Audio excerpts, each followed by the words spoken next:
Au pas tous, bien-aimés frères et sœurs, nous allons vous parler du piège qui a été tendu à Tshisekedi par William Ruto et Paul Kagame qui ont voulu exécuter un plan occidental. Un piège, si Tshisekedi était tombé dedans, tous les accords qu'il est allé signer en Chine allaient s'annuler. Je reprends. William Ruto et Kagame ont tendu un piège en Chine à Tshisekedi. Eh oui. Vous savez que Tshisekedi, la RDC, je veux dire, a signé des accords et fait partie de l'EAC. Voilà. Les États de l'Afrique de l'Est. Tshisekedi fait partie. Tshisekedi est rentré dans cette histoire, je pense que c'est même pas lui, c'est Kabila qui avait amené le Congo dedans. Mais bon, bref. Dans cette affaire-là, vous avez les Nilotiques et le Bantou, la RDC. Donc vous avez le Rwanda, vous avez l'Ouganda, vous avez le Kenya et le Burundi. Bon, le Burundi, c'est un cas spécial parce que le Burundi n'est pas avec eux dans la déstabilisation de la RDC. Dieu merci, il faut féliciter, saluer le président Évariste Ndayishimiye.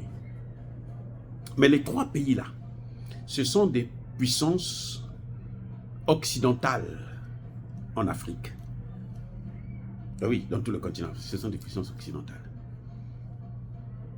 Alors, quand eux, ils arrivent en Chine, ils apprennent que Tshisekedi est là aussi.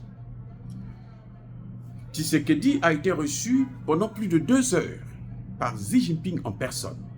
Ils ont travaillé sur des accords économiques, sur des investissements, sur la technologie, le transfert de technologie, la formation, ainsi de suite. Et sur la sécurité, accord bilatéral sur la sécurité. Maintenant, que font les pays de l'EAC? C'est-à-dire que Ruto et Kagame, qui étaient là, avec les représentants de Museveni et autres, qu'est-ce qu'ils font? Ils vont négocier avec la Chine un accord de partenariat sur la coopération dans le domaine de sécurité au sein de l'EAC, dans lequel vous avez aussi la RDC. Est-ce que vous voyez ce qui se passe? Regardez. Tshisekedi vient pour vendre ses matières premières. Eux, ils arrivent, ils venaient pour vendre aussi les mêmes matières premières. Mais quand ils arrivent, Tshisekedi, le propriétaire, est là. Il dit, les Chinois disent que, mais oui, ils le reconnaissent comme étant le propriétaire. Donc, nous, on parle avec toi pour ces matières premières. Donc, du coup, Kagame, Ruto et Museveni, ils n'ont rien à vendre. Maintenant, ils apprennent que Tshisekedi signe des accords bilatéraux sur la sécurité dans son pays. Eux, ils cherchent à s'impliquer dans cet accord de sécurité. Parce qu'ils ont raté dans le domaine économique, les matières premières, ils ont raté. Donc, on va s'accrocher aux accords de sécurité de telle sorte que la sécurité en RDC sera assurée par, d'une part, les Chinois et d'autre part, les pays de l'EAC, y compris la RDC, le Rwanda, l'Ouganda et le Kenya. Vous voyez là où le jeu se trouve. Alors, qu'est-ce qui se passe? En faisant ça, on plonge directement Tshisekedi dans une situation qui devrait le paralyser. Oui. Donc, il n'y aurait plus de problème de sécurité entre le Rwanda et le Congo, entre l'Ouganda et la RDC. Il n'y aurait plus de problème de sécurité. Puisque la sécurité doit être assurée, nous avons un accord qui est signé par tous les membres, y compris la RDC et la Chine. Donc, la Chine doit maintenant être là pour assurer la médiation entre Tshisekedi et Kagame, qui demandent les terres du Congo. Ça dit que c'était vraiment bien pensé depuis l'Occident. Parce qu'ils sont trop bêtes pour qu'ils puissent faire une telle proposition. Ça, je vous le garantis. Pourquoi je dis ça? S'ils n'étaient pas bêtes, ils n'allaient pas accepter de déstabiliser le Congo, sachant que la montée du Congo, le développement du Congo devrait booster les économies des pays qui sont aux alentours. Si le Congo s'en sort, l'Afrique centrale va s'en sortir. C'est ça que malheureusement, tous les pays autour de Tshisekedi n'ont pas encore compris. On a beaucoup de problèmes qui n'arrivent pas à se résoudre parce que le Congo est dans cet état. Et les Occidentaux savent pourquoi ils ont mis le Congo dans cet état. Parce qu'en mettant le Congo dans cet état, ils sont en train de paralyser tout un continent. Bref, vous allez signer un accord de coopération dans le cadre de la sécurité.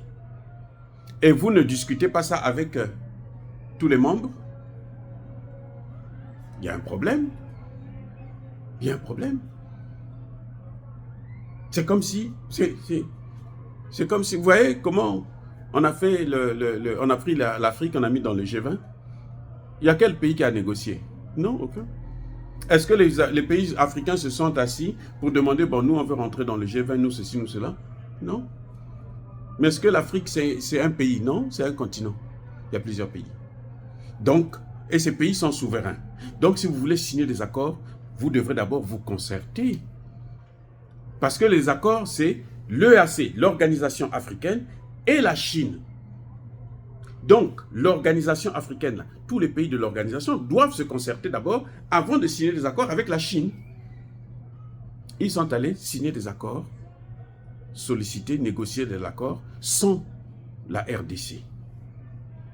Sans se concerter avec la RDC. Puisque Kagame ne parle pas avec Tshisekedi. Parce que Kagame est en train de détruire la RDC, tuer des Congolais. Et Tshisekedi sait que si aujourd'hui il va s'asseoir avec Kagame pour faire de telles concessions, je pense qu'il ne reviendra même pas au Congo. Et oui, on va lui créer tous les problèmes du monde. Donc, Tshisekedi représente un peuple. Il ne peut pas aller signer des accords comme ça sans le peuple. Voilà le problème. Voilà le piège. Ça veut dire quoi? Ça veut dire que si Tshisekedi avait signé, Tshisekedi accepterait de fait que Kagame puisse venir au Congo pour assurer sa sécurité. Alors que c'est Kagame qui est le pyromane. Vous voyez un peu la finesse du piège. La finesse du piège. C'est Kagame le pyromane. Dieu merci, Tshisekedi dit non. Moi, je n'ai pas été associé à ces négociations. Vous avez négocié ça entre vous. Moi, je ne suis pas dans ces négociations. Je ne mets pas ma signature. Comme moi, je ne signe pas ce mémorandum, ça veut dire que moi, je ne suis pas obligé de m'occuper de vos relations avec la Chine. Débrouillez-vous avec la Chine. Donnez-lui vos matières premières là-bas. Moi, je ne rentre pas là-dedans. Parce que les Kagame et Ruto voulaient s'impliquer de fait, même dans les accords, puisque les accords que Tshisekedi a signés, les accords économiques, c'est les accords de sécurité. Parce que la Chine a besoin d'assurer au moins la sécurité de ses investissements. Et pour ça, ils se sont entendus pour que la Chine puisse aider Tshisekedi à apporter la paix. Ils ne vont pas aller puiser les matières premières là où il y a la guerre, comme font les Américains et les autres. Donc, Tshisekedi dit non, mais attendez, vous ne m'avez pas associé. 1. 2. L'EAC n'a jamais condamné le Kagame. Il n'a jamais condamné Kagame. Comment voulez-vous que je puisse signer un accord avec lui alors que vous ne reconnaissez même pas que c'est lui qui est en train de foutre le bordel sur moi? Donc vous n'êtes pas sérieux. Il a refusé de signer. Parce que s'il avait signé, ça allait être la catastrophe. Kagame est reparti. Kagame, Ruto, ils sont repartis chez eux là. Bredouille. Ils ont fait un aller-retour nul. 0. Bredouille. Ils n'ont pas eu de matières premières à vendre. Ils n'ont rien à vendre. Ça c'est 1. 2. Le domaine de la sécurité. Kagame se plaint. Les négociations qu'il y a eu à Luanda, là, tout récemment. Kagame dit, non, moi, je ne suis pas, mes officiers ne sont pas associés dans le domaine de sécurité en RDC. Lui, il veut que ce soit lui qui vienne assurer la sécurité en RDC, alors que c'est lui le pyromane. Avec l'Ouganda et le Kenya. Ce sont eux les pyromanes. Et ils veulent venir assurer la sécurité. Ils sont en train de faire exactement ce que les Occidentaux font. Ils ont fait au Mali, au Sahel. C'est ce qu'ils sont en train de... Ils ont voulu reproduire. Et cette fois-ci, ils ont voulu associer la Chine.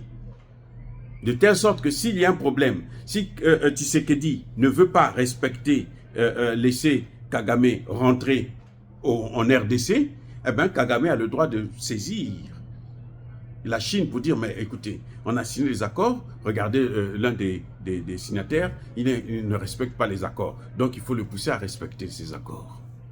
Voilà ce qui a failli se passer. Et là, Tshisekedi a été intelligent, il a dit, stop les amis.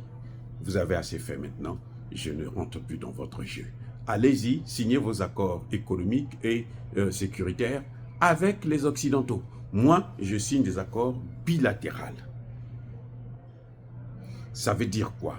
Ça veut dire que la Chine a le droit d'aider le Congo à assurer la sécurité au sein du Congo, y compris contre l'avis de Kagame.